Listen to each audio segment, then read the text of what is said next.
Hello बच्चों, कैसे हो आप सब।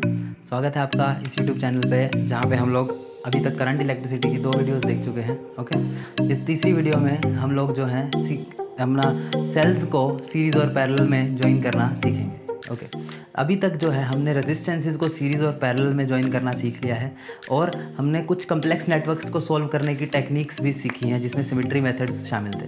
ओके, अब हम उससे आगे बढ़ते हैं। अब आगे बढ़ने पर हम लोग जो है देखते हैं कि सेल्स को भी रेजिस्टेंसेस की तरह सीरीज़ और पैरेलल में ग्रुप किया जा सकता है। ओके, तो अगर सेल्स को भी सीरीज़ और रेजिस्टेंस में ग्रुप किया जा सकता है तो सवाल ये आता है कि किया तो जा सकता है, लेकिन किया जाए क्यों क्यों करें सेल्स को उसमें ग्रुप में। ओके, सीरीज़ और पैरेलल में क्यों करने की जरूरत है। नॉर्मली रखे रेजिस्टेंसेस क्या दुख दे रही है हमें को तो कोई प्रॉब्लम नहीं है उनसे। ओके, तो सीरीज़ और पैरेलल में ग्रुप किस लिए किया जाता है उनको, ताकि जो है उनकी पोटेंशियल को बढ़ाया या घटाया जा सके। ओके, जैसे आपके पास एक रिमोट है, एक रिमोट के अंदर एक सिंगल सेल जब आप लगाते हो तो उससे जो है आपका रिमोट वो नहीं चलता। उसी के अंदर आपने 2 सेल्स लगा दिए, वही सेल रिमोट जो है आपका वर्क करने लग जाएगा। ओके, तो अपनी वोल्टेज को बढ़ाने के लिए डिवाइस के अकॉर्डिंग हम जो है उनको सीरीज़ और पैरेलल में ज्वाइन कर सकते हैं। ओके, बढ़ाने के लिए और घटाने के लिए भी कभी कभी क्या रहता है कि मेरे पास जो सोर्स है वो ज़्यादा वोल्टेज का है, मुझे चाहिए कम वोल्टेज में, तो मुझे क्या करना पड़ेगा, घटाने के लिए भी ये टेक्निक्स यूज़ की जाती हैं, उनको सीरीज़ और पैरेलल में किया जाता है convert. Okay,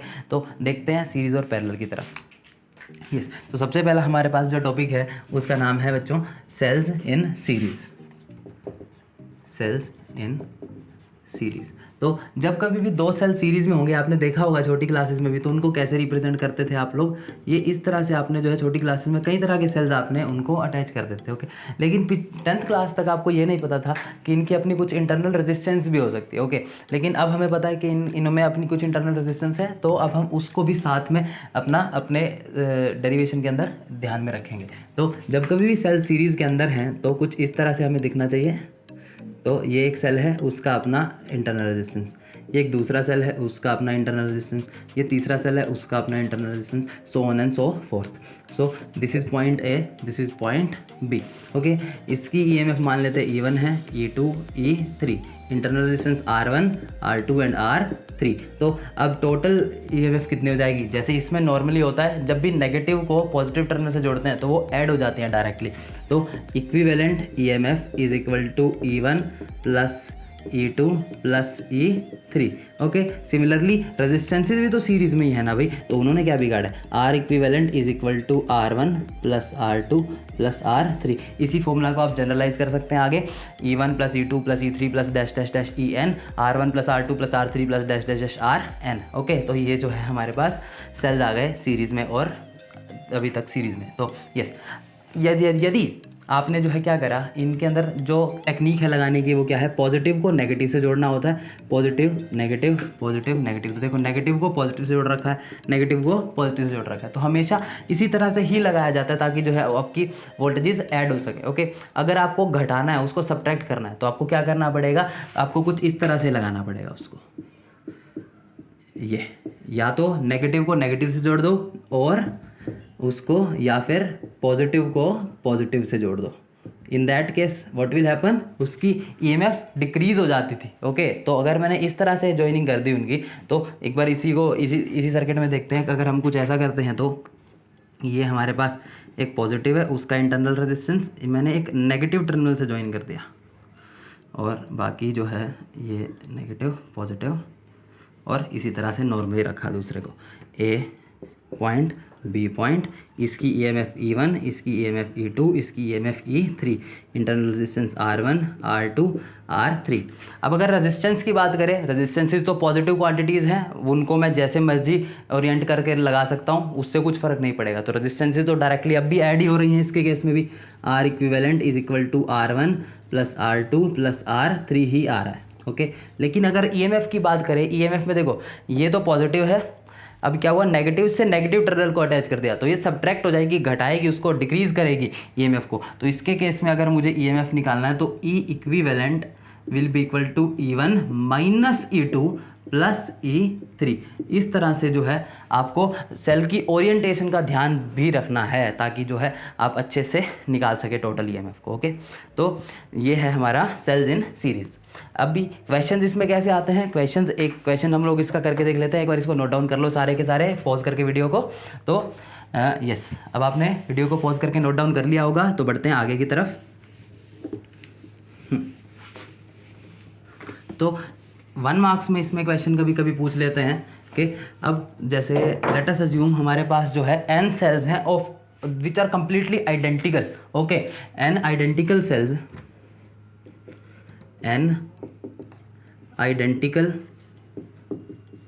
cells are attached with each other, but two of them are connected wrongly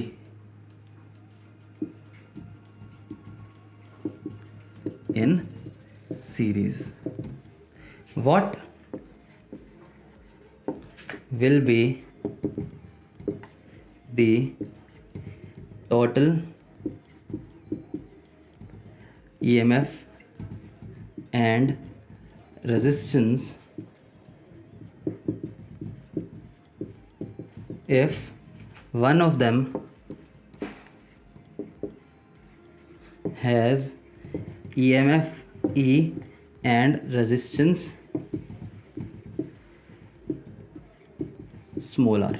okay, तो ये क्वेश्चन दे रखा है आपके लिए छोटा सा कि n identical cells are attached with each other but two of them are connected wrongly in series. Okay, what will be the total EMF and resistance if one of them has EMF E and resistance R। तो क्या कर रखा है, एक हमारे पास n हमारे पास sales है, उनको सीरीज में हमने जोड़ रखा है। ओके, एक सेल की EMF E है और रेजिस्टेंस R है। ओके, इन n में से कोई दो ऐसे हैं जिनको रोंग लगा दिया गया है, मींस जैसे लगाना चाहिए था, यानी कि लगाने का तरीका बेसिकली क्या है, नेगेटिव टर्मिनल को पॉजिटिव टर्मिनल से अटैच करना, लेकिन उस तरीके से ना लगा के हमने क्या करा, दो को अपोजिट लगा दिया गया गलती से। तो अब in this case what will be the total EMF and the total resistance of this network. So solution.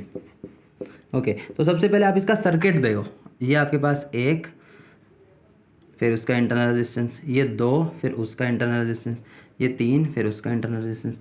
ऐसे करते हुए एक ही अपोजिट लगा हुआ है एंड दूसरा फिर एक ऐसे सीधा कर देते हैं, फिर एक और अपोजिट लगा हुआ है, और इस तरह से जो है हमारे पास n सच कम्बिनेशंस हैं। ओके, सो अब आपको इसका टोटल EMF निकालना है। तो ये E है, ये भी E है, ये भी E है, E एंड n टाइम्स। तो अब आपको निकालना है इसमें से कितना टोटल EMF जो है बचा होगा और कितनी इसकी टोटल रेजिस्टेंस है। तो पहली बात तो टोटल रेजिस्टेंस कितनी होनी चाहिए, R n टाइम्स है, तो टोटल रेजिस्टेंस तो इसकी सिंपली कितनी आ गई, टोटल रेजिस्टेंस कितनी आ गई इस सर्किट की, यानी कि R equivalent is equal to n times R आ गई।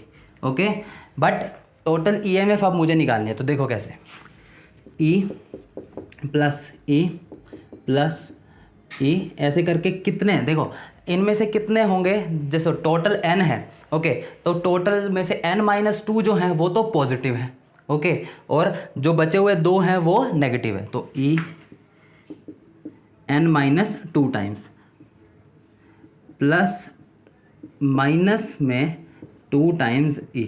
ओके, सो इस तरह से जो है हमने ये कर लिया। अब आप इसको जो है सॉल्व कर ऐड कर लें, तो ये आ गया आपके पास, यहाँ पे लिखते हैं n-2 times E minus 2 times E, यानी कि n-4 टाइम्स E।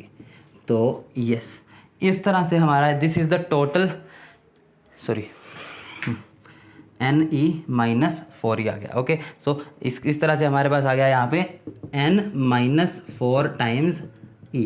तो ये है। अब इससे हमें क्या सीख मिली, इससे हमें ये सीख मिली कि अगर मैं 2 सेल्स को अपोजिट लगा देता हूँ तो उससे 4 सेल्स की EMF खराब होगी। ओके, 3 लगाता तो 6 की खराब होती, 6 लगाता तो 12 की खराब होती। तो जितने भी मैं सेल्स को अपोजिट लगा रहा हूँ उनके डबल की EMF जो है वो मेरे यूज़फुल नहीं रहती है। ओके, तो ये आपको याद रखना, ये टेक्निक कि जितने भी आप सेल्स अपोजिट लगा रहे हैं सीरीज़ के अंदर, उससे डबल की EMF जो है आपकी यूजेबल में नहीं आती है। ओके, तो ये था आपका सीरीज़ कम्बिनेशन। ओके, अब बढ़ते हैं आगे की तरफ। इस क्वेश्चन को आप लोग नोट डाउन कर लें, तो हम लोग सेल्स इन पैरेलल की तरफ बढ़ेंगे फिर। तो ये था सेल्स इन सीरीज।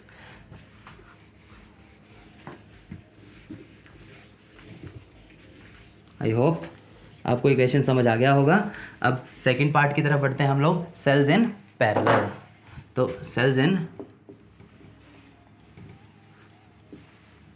पैरेलल, तो जब सेल्स को पैरेलल में जोड़ा जाता है तो क्या होता है। तो देखो, ये हमारे पास एक सेल है, उसका इंटरनल रेजिस्टेंस, ये दूसरा सेल है, उसका इंटरनल रेजिस्टेंस, और इस तरह से हमने उनको अटैच कर दिया। ओके, तो आप इसमें एन अटैच कर सकते हो। तो this is E1, this is E2, this is R1, this is R2। तो अब आपको जो है ये बताना है कि अगर इन दोनों की जगह कोई एक सेल लगा होता तो वो उसकी EMF कितनी होती, उसका इंटरनल रेजिस्टेंस कितना होता। तो इंटरनल रेजिस्टेंस तो साफ साफ आपके सामने है भाई, कैसे कि दोनों पैरेलल में दो रेजिस्टेंस है, निकालना हमें आता ही है। तो R इक्विवेलेंट किसके इक्वल हो गया, 1/R equivalent is equal to 1/R1 plus 1/R2। अगर n होते तो इसी तरह से 1n टाइम्स हो जाता। ओके, तो ये था 1 इक्विवेलेंट रेजिस्टेंस आ गया, 1/R इक्विवेलेंट आ गया। अब बढ़ते हैं इसके केस में हमारा ई इक्विवेलेंट की तरफ। उसके लिए हमें जो है थोड़ा सा ट्रिक यूज़ करना पड़ेगा। क्या कि जब हमारे पास जो पहला सेल है उससे इमेजिन कर लेते हैं I1 करंट आ रहा है, दूसरा सेल है उससे इमेजिन कर लेते हैं I2 का करंट आ रहा है। ये दोनों करंट्स जो हैं ऐड होके यहाँ पे I बना रहे हैं। तो यानी कि I which is equal to I1 plus I2 के इक्वल है। ओके, अब अगर इन दोनों की जगह एक सेल लगा होता तो वो कुछ ऐसा दिखता मुझे कि ये वो सेल है, कुछ इस तरह से। E इक्विवेलेंट इसकी EMF होती, R इक्विवेलेंट इसका रेजिस्टेंस होता, लेकिन इससे करंट अभी भी I ही निकल रहा होता, क्योंकि इन्हीं के तो इक्विवेलेंट है ना वो, तो उस करंट तो उसने उतना ही शो करना है। तो I की वैल्यू उससे इतनी आती। तो according to this relation I is equal to, अगर मैं इधर से ऐसे ये सिंपली इसको ज्वाइन कर दिया मैंने कंडक्टिंग वायर से, I is equal to E equivalent bye R equivalent according to this relation. अब आते हैं इस रिलेशन से I की वैल्यू निकालते हैं हम लोग। I is equal to I1 plus I2।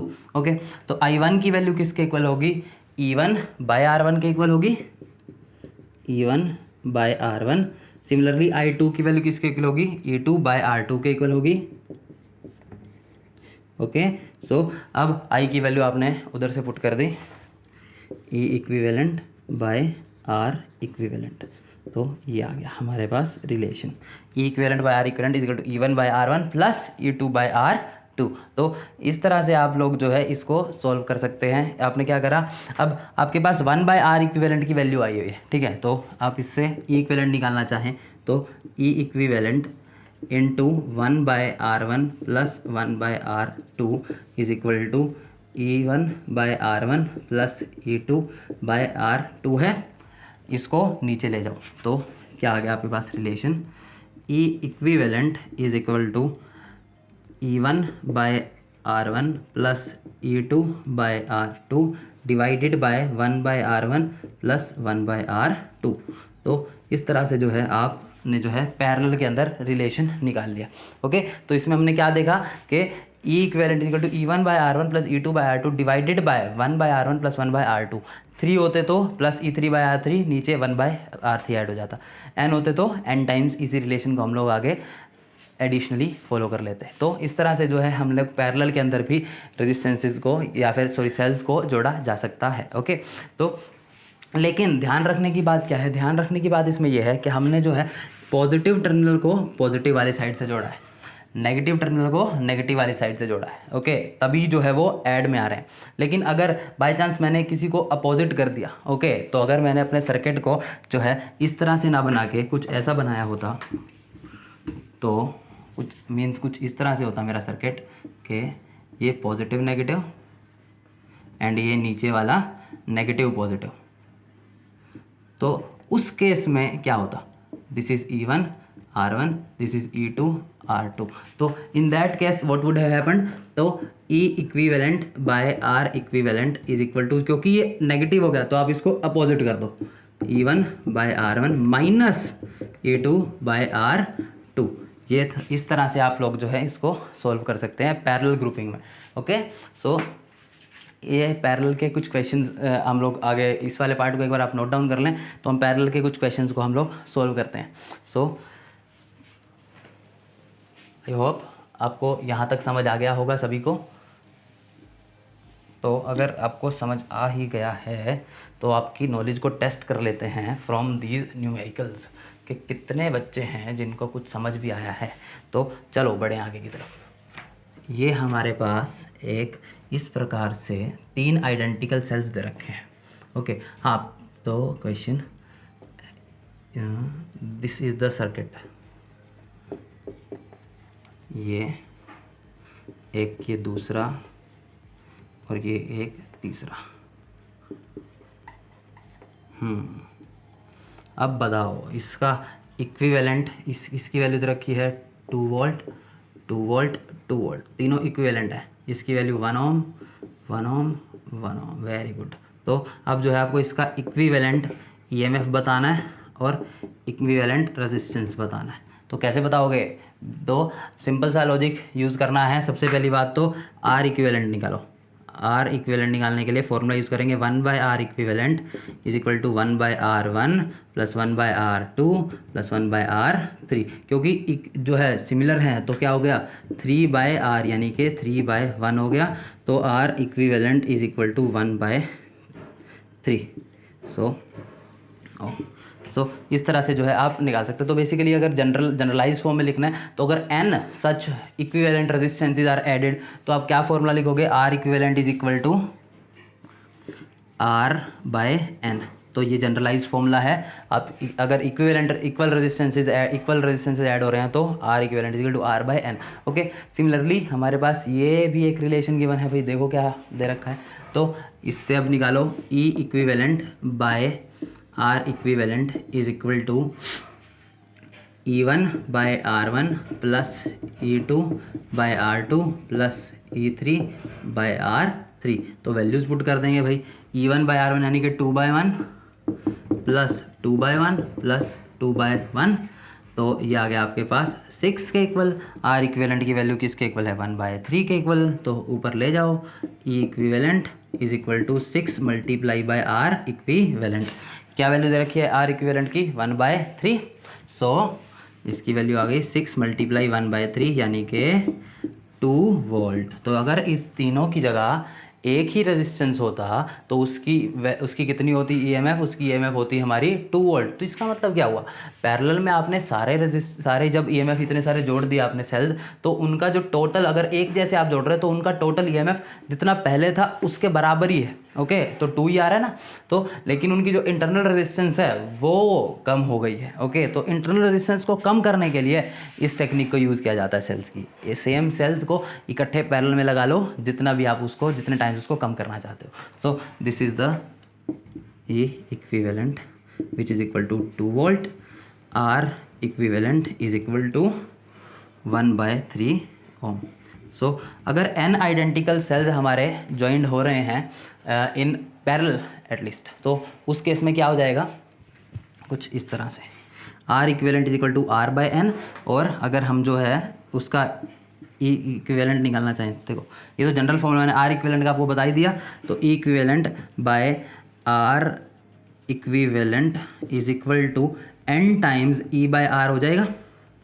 R equivalent किसके इक्वल है? R equivalent is equal to E equivalent. R equivalent किसके इक्वल है? R डिवाइडेड बाय n के इक्वल है। तो n E/R आ गया, n से n कैंसिल, R से R कैंसिल। तो E equivalent is equal to E। अगर आप जो है आइडेंटिकल सेल्स को जब पैरेलल में जोड़ते हैं तो उनका ईएमएफ चेंज नहीं होता। Okay, this is the truth, moment of truth here. Okay, so यहाँ पे हम पैरेलल वाले पार्ट का एक न्यूमेरिकल हमने करा है सोल्व। आई होप ये आपको समझ आ गया होगा। अब बढ़ते हैं सेकंड न्यूमेरिकल की तरफ।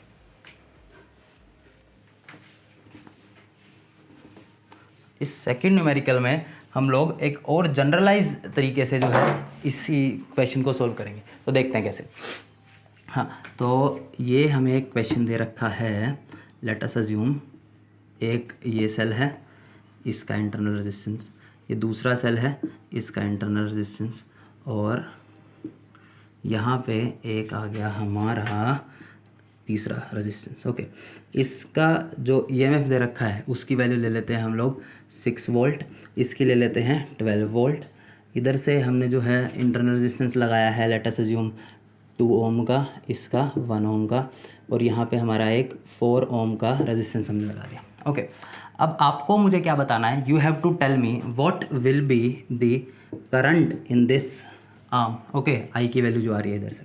दूसरा आपने मुझे क्या बताना है, दूसरा ये बताना है what is the potential drop between A and B, यानी कि आपने दो चीज़ें मुझे बतानी है क्वेश्चन के अंदर, V A minus V B की वैल्यू क्या होगी, दूसरा इस आई की वैल्यू क्या है, तो ये आपको बताना है। तो कैसे बताओगे आप लोग, बहुत ही सिंप्लीफाइड वर्जन इसका सोल्व करते हैं, देखते हैं कैसे। तो सबसे पहले हमको कुछ भी चीज़ निकालनी है ना, सबसे पहले आप क्या करो कि आप सर्किट को सिंप्लीफाई कर सकते हो या नहीं। ओके, तो अब मैं देखूं तो सर्किट के अंदर मुझे क्या दिख रहा है, मुझे सर्किट के अंदर इतना से ये दिख रहा है कि ए बी इन दोनों पॉइंट्स के अराउंड, एक तो ये वाली जो बैटरी है ये, और दूसरा ए बी के अराउंड ये वाली बैटरी, ये दोनों पैरेलल में हो गई ना, क्योंकि सेम पॉइंट के अराउंड दो चीज़ें अटैच हो रही हैं देयरफॉर। ओके, आप इमेजिन करो ये है ही नहीं, तो इमेजिन समझ आ रहा है कैसे पैरेलल में है दोनों की दोनों चीज़ें। तो if these two things are in parallel, तो अब आप इनका इक्विवेलेंट जो है ईएमएफ निकालो और इक्विवेलेंट रेजिस्टेंस निकालो। सबसे पहले इक्विवेलेंट रेजिस्टेंस निकालते हैं, तो yes 1/R equivalent is equal to 1/R1 plus 1/R2। मैं ऊपर वाले को 1 अज्यूम कर रहा हूँ, नीचे वाले को 2 अज्यूम कर रहा हूँ, तो 1/2 प्लस 1/1, इसको हम एलसीएम ले लेते हैं 2, 1 प्लस 2 यानी कि 3/2 आ गया। आर इक्विवेलेंट की वैल्यू आ गई आपकी 2 डिवाइडेड बाय 3 ओम बेटा। ओके, तो ये आ गया आपके पास आर इक्विवेलेंट। तो अगर इन दोनों की जगह एक सेल होता तो उसकी ईएमएफ कितनी होती, 2/3 ओम। अब निकालो आप ई इक्विवेलेंट, तो फॉर्मूला आपके पास है E equivalent by R equivalent is equal to E1/R1 plus E2/R2। तो E1 की वैल्यू क्या है बच्चों, E1 देखो, अब आप इसको ध्यान से देखो एक बार, तो ये क्या हो रहा है, पॉजिटिव और ये नेगेटिव, समझ आ रहा है। तो क्योंकि ये पॉजिटिव और नेगेटिव अपोजिट डायरेक्शंस में है, तो आपको किसी भी एक को नेगेटिव लेना पड़ेगा। हम इन जनरली इधर लेफ्ट साइड वाले को अपना पॉजिटिव वाला मान लेते हैं। तो 6/2 माइनस, क्योंकि E2 अपोजिट डायरेक्शन में है ना उसके, तो -12/1, तो कितनी वैल्यू आ गई, 3 - 12 यानी कि -9 वोल्ट।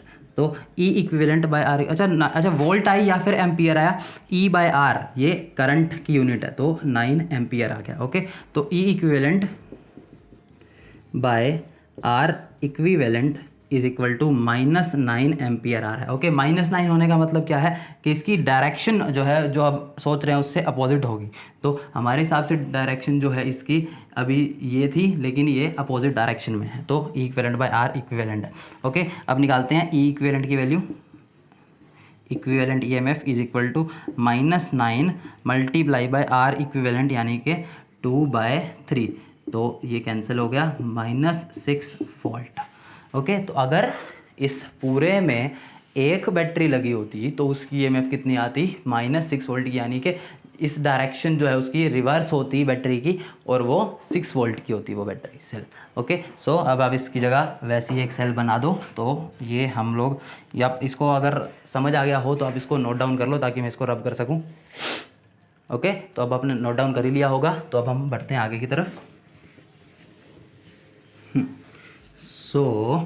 अब इस पूरे की जगह अगर मुझे एक कोई सेल बनाना होता तो वो कैसे दिखता, -+, क्योंकि माइनस में आ रहा है, नेगेटिव -6 वोल्ट आ रहा था, और उसकी इंटरनल रेजिस्टेंस कितनी थी, 2/3 ओम। ओके, और यहाँ पर जो रेजिस्टेंस लगा हुआ है वो है 4 ओम वैल्यू का, और ये कर दिया हमने यहाँ से ज्वाइन। ओके, अब आप जो है निकाल सकते हो कितना करंट जो है इससे फ्लो कर रहा है। तो फ्लो करने वाला करंट निकालना है, तो कैसे निकालोगे, total voltage 6 must be equal to I times total resistance. देखो अब इससे ये I करंट इधर जा रहा होगा, I करंट इधर आ रहा होगा, I टाइम्स 2/3 प्लस 4, यानी कि बच्चों क्या हो गया, I इंटू में 3 आ गया नीचे, 2 + 4 = 12, तो I times 14 which is equal to I times 14/3। I की वैल्यू किसके इक्वल आ गई, इसको 14/3 को ऊपर ले जाओ, 6 × 3/14 यानी कि 6 3 18/14 एम्पियर। सो करंट की वैल्यू कितनी आ रही है आपकी क्वेश्चन के अंदर, यहाँ लिखते हैं हम लोग, आई की वैल्यू आ रही है 18/14 एम्पियर। अंडरस्टूड, आई की वैल्यू आ रही है 18/14 एम्पियर। ओके, अब इसकी जगह मैंने ये आई की वैल्यू तो आ गई, अब हमको V A minus V B निकालना है। तो V A minus V B total potential between this wire, okay, is equal to current into में रेजिस्टेंस 4। तो V A minus V B is equal to current की value कितनी आई हुई है 18/14 multiply by 4 which is equal to 2 का cancel 7 आ गया, तो 8 × 2 = 36 डिवाइडेड बाय 7 वोल्ट्स। तो V A minus V B की वैल्यू आ गई आपके पास 36/7 वोल्ट। इस तरह से आप इन क्वेश्चंस को अप्रोच कर सकते हैं बच्चों। ओके, तो V A minus V B is equal to 36/7 volt, I की वैल्यू 18/14 एम्पियर। तो आई होप ये आपको पार्ट समझ आ गया होगा कि मैंने क्यों इन दोनों को पैरेलल में अज्यूम किया है, क्योंकि दोनों जो इसको आप यहाँ से ढक लो तो आपको पता लग जाएगा दोनों के दोनों चीज़ें पैरेलल में है ए बी पॉइंट के अराउंड। ओके, अब आप उनको पैरेलली अज्यूम करके सिंपली कर सकते हो E1/R1 माइनस E2/R2। ओके, तो ये आपके पास सॉल्व करने के बाद रिजल्ट आ रहा है। Okay, there is another method to solve the same thing. Same चीज़ को सॉल्व करने का एक और तरीका भी है जिसमें हम लोग थोड़ा सा वो इजी पड़ जाता है। तो यहाँ तक आपने नोट डाउन कर लिया हो तो मेथड 2 की तरफ बढ़ते हैं हम लोग। तो बच्चों, अगर मेथड 2 से मुझे सेम ही क्वेश्चन को सॉल्व करना है तो मैं क्या अज्यूम करूँगा, मैं ये अज्यूम कर लूँगा कि यहाँ पर भी एक और सेल लगा हुआ है जिसकी वैल्यू 0 है। ओके, आई अज्यूम कि यहाँ पर भी एक और सेल लगा हुआ है जिसकी वैल्यू 0 है। तो इन दैट केस अगर मेरे को निकालना है इस केस में करंट और V A minus V B, तो सबसे पहले मैं इस टोटल ईएमएफ निकालते हैं, E equivalent by R equivalent. निकालने के लिए क्या किया जाएगा, सबसे पहली बात तो E1/R1 कितना हो गया, E1/R1 यानी कि 6/2, E2/R2 यानी कि प्लस 0/4 माइनस 12/1। तो इसकी वैल्यू तो अब भी उतनी आ रही है, तो 6/2 3 माइनस 12 यानी कि कितनी आ गई, -9 ampere. Okay, E equivalent by R equivalent आ गया ये आपका। अब आपको आर इक्विवेलेंट की वैल्यू निकालो, तो 1/R equivalent is equal to 1/R1 की वैल्यू 2 लोगे, प्लस R2 की वैल्यू 4 लोगे, प्लस R3 की वैल्यू 1/1 लेंगे हम लोग। तो इसका हम लोग एलसीएम ले लें, तो 4 यहाँ आ गया, 2 + 1 + 4 4 6 7 और एक 8, सो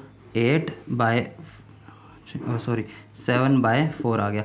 तो this R equivalent is equal to 4/7 ओम।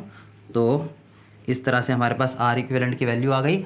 अब जो है आप इससे निकाल सकते हो E इक्विवेलेंट की वैल्यू, तो E equivalent is equal to कितना आ गया वैल्यू उसका, -9 मल्टीप्लाई बाय, ये आप इसको 7 को ऊपर ले जाओ, 4 को नीचे ले आओ, 7 9 ज़ा कितना आ गया, नहीं गलत कर दिया गया मैंने, नहीं, R इक्विवेलेंट 4/7 है ना, तो दिस इज़ 4/7, तो माइनस का 36/7। तो देखो सेम ही आ रहा है आपके पास। ओके, -36/7 ही आ रहा है फिर से ईएमएफ आपका। ओके, सो जैसे पिछले केस में आ रहा था, तो again you are getting the same thing, -36/7 volt. तो इस तरह से आप लोग इसको सॉल्व कर सकते हैं। अच्छा, अब V A minus V B, देखो अब इस केस में क्या आ रहा है, V A minus V B क्या है, is equal to E equivalent. तो देखो ना, क्योंकि ये दोनों ओपन सर्किट है, ये ओपन सर्किट में ई इक्विवेलेंट की वैल्यू कितनी आती है, E equivalent will be equal to the potential drop between A and B. तो V A minus V B is equal to -36/7 volt. अब साइन का क्यों फ़र्क पड़ रहा है हमें? साइन का फ़र्क इसलिए पड़ रहा है हमें क्योंकि जो है सिर्फ वो डायरेक्शंस को बता रहा है हमें। ओके, तो क्योंकि ये -36/7 सिर्फ उसकी डायरेक्शन के लिए पता लग रहा है, साइन अपोजिट आ रहा है, तो therefore we get the same result due to this also. अब इससे आपको करंट निकालना है, तो करंट कैसे निकालोगे फ्रॉम दिस आर्म? तो बहुत ईजिली निकाल सकते हो। तो VA माइनस VB, अगर आप सिर्फ मैग्नीट्यूड की बात कर रहे हो तो is equal to I times R। So ये आ गया आपका 36/7 is equal to I times R की वैल्यू आ गई 4, तो आ गया 36/7 multiply 4 is equal to I। इससे कैंसिल हो जाएगा, कितना आ गया 49/7 एम्पियर। ओके, तो देखो सेम ही आ रहा है आपके दोनों केसेस से। तो आप जौन से मेथड को अप्रोच करना चाहें, जिस भी मेथड को यूज़ करना चाहें आप यूज़ कर सकते हैं in using this series and parallel technique. Okay, अब एक थर्ड होता है जब इसको बोलते हैं मिक्स्ड ग्रुपिंग हम लोग। ओके, तो ये था हमारा पैरेलल ग्रुपिंग। अब आते हैं मिक्स्ड ग्रुपिंग पे। ओके, मिक्स ग्रुपिंग का मीनिंग क्या हो जाएगा? मिक्स ग्रुपिंग का मीनिंग हो गया कि मैंने सीरीज और पैरेलल दोनों को मिक्स कर दिया। ओके, तो मिक्स ग्रुपिंग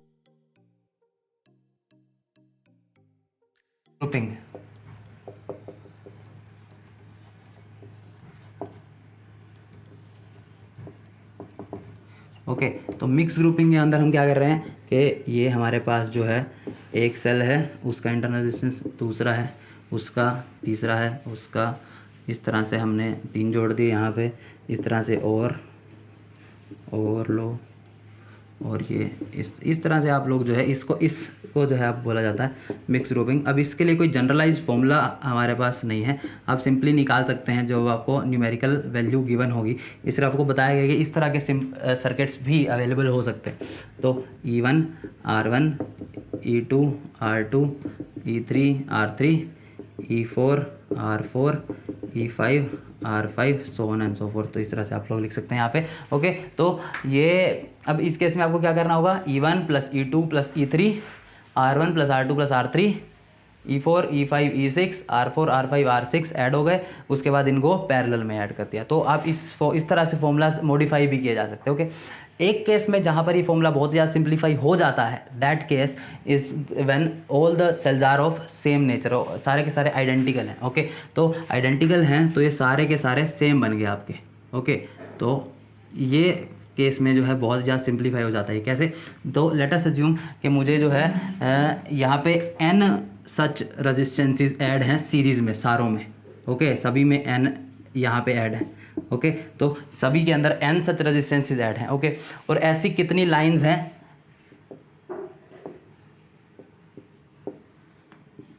ऐसी m लाइंस अवेलेबल हैं आपके पास। ओके, तो अब क्या करोगे उस केस में बच्चों? उस केस में जो है, तो देखो उस केस में हमारे पास क्या हो जाएगा? देखो सबसे पहले इसका इंटरनल रेजिस्टेंस निकालेंगे हम लोग, NE बाय कितना आ गया? देखो इसका आप निकालना चाहो, इसकी E इक्विवेलेंट निकालो तो ऊपर वाली वायर की कितनी आ गई? N times E। ओके, इसकी इंटरनल रेजिस्टेंस निकालना चाहो कितनी आ गई? N टाइम्स R, तो R इक्विवेलेंट। तो ये आ गया आपके पास एक वायर का। इस तरह से दूसरे का भी सेम आएगा, तीसरे का भी सेम आएगा, चौथे का भी सेम आएगा। ओके, m जितनी वायर्स हैं m की m का सेम ही आना है इसमें। तो आप जो है इस केस में अब सिंप्लीफाई करना चाहो सर्किट को, तो कैसा हो गया आपका? This circuit is equivalent to this. Okay, तो ये n times E, n times R। इसी तरह से यहाँ पे भी n times E, n times R। इसी तरह से n times E, n times R।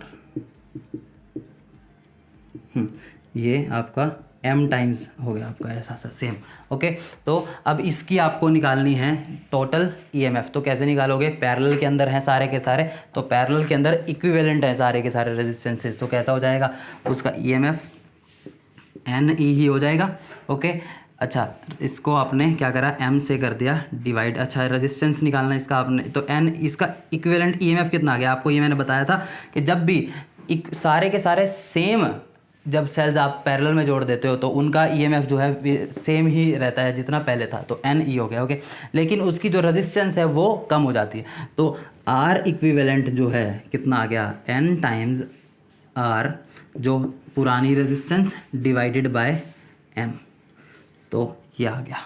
This is the equivalent resistance when an identical cells are added okay in one wire and we have m such wires okay, तो जब मेरे पास equivalent resistance जो आएगा वो N R bye M का आएगा। Okay, तो ये था मेरा मिक्स्ड ग्रुपिंग के बारे में।